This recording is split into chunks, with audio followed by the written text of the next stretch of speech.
उत्कर्ष कार्यपत्रिका 42 ये देती तल गपटी को पढ़ एवं प्रश्नर उत्तर दियो। गपटी हूँ शावक होइला खुशी। शावक कहले संतान। अप्रैल मास सकाळुआ स्कूल। चंद्रकांत षष्ठ श्रेणीर छात्रटीए दिने चली चली विद्यालय आसुला। हठात बरबुंडा छकरे ठिया होगला। रास्ता सेपटू हाथी छुआटी रास्ता पारी होगा चेष्टा करुला। एठी आमर यही वाक्य छुआटी आ चेष्टा ए दुईटा जगार रेखांकित ता मनरे कौतूहल बढ़िला। हाथी छुआटी भी सेठी ठिया होगला। किछि समय परे साहस संचय करी चंद्रकांत कहिला, हाथी भाई नमस्कार। हाथी छुआटी भी ताको मुंड टेकी प्रति नमस्कार जनइला।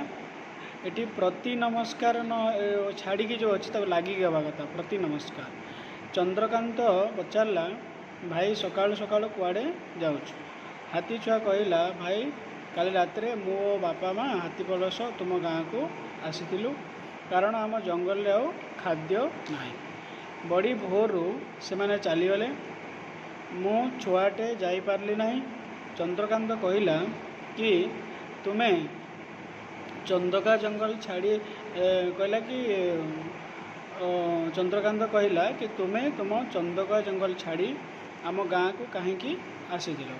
छुआटी उत्तर देला कि भाई तुम मनीष माने आम जंगल काटी सफा करदेले, आमे खाइबू कौन? खाद्य अन्वेषण रे तुम तोटा गहिर को आसीलु। आउ एक अवस्था। चंद्रकांत मनरे दुख आसिला।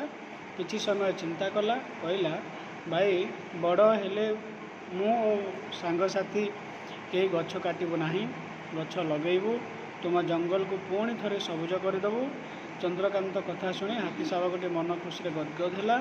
सुंडटी हलाई हलाई रास्ता पारी हुई जंगल को चलीगला। ये है गप। वर्तमान यार प्रश्न देखा कौन? प्रथम प्रश्न हूँ चंद्रकांत हाथी छुआ को क्योंठी भेटिला? चंद्रकांत हाथी छुआ को भेटिला कौटी? बरमुंडा छकरे से ताको देखिला। हाथी छुआ कुआड़े आसीथिला? हाथी छुआ निहाती भाव में बाट भूलिकी आसीथिबो है कि तेणुक से कथा लिखिबो। बड़ हेले कौन करियो बोली चंद्रकांत हाथी छुआ कौन प्रतिश्रुति देला?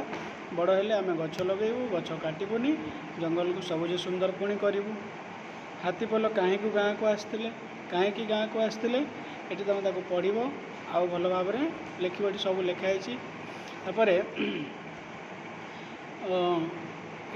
लिखी भी तुम देख, भाई काली रात मो बापा माँ हाथी पलस तुम गाँ को आसलु, कारण आम जंगल आ खाद्य नहीं। कहया कथा कि जंगल खाद्य नहीं आम आसलु। चंद्रकांत मनरे कहीं दुख आसला? चंद्रकांत मन में दुख आसवार कारण कौन? कहीं से माने देखिले कि छाती छुआटी कहूँ कि खाद्य अभाव से माने सहर को सहर मुखा होती, जोटा कि चंद्रकांत को दुखित कला। हाथी छुआटी कौन पाई खुशी होता?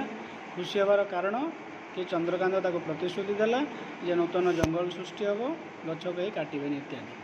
तापर अनुच्छेद देखिकी तल लिखित धाड़ी में विराम चिन्ह आम दबा। हाथी भाई नमस्कार, सकाळु सकाळु कुआडे जाउछो, एक आम विराम चिन्ह देकी लिखा। तापर अनुच्छेदटे गार दि जाइथिबा शब्द को उठाई तल शब्द नहीं कि लिखा। जो कही रेखांकित होती रास्ता सेपटू हाथी छुआटी, छुआटी जगह आम शावकटी लिखिपर। तापर एठारे आम सफा चेष्टा, चेष्टा जगह आम उद्यम लिखिपर। तापर एठारे सफा करने कथाटीर अर्थ कौन? ये सफा करने अर्थ है जंगल काटिकी सफा करदे, अर्थात गछ काटिकी पदा करदे है।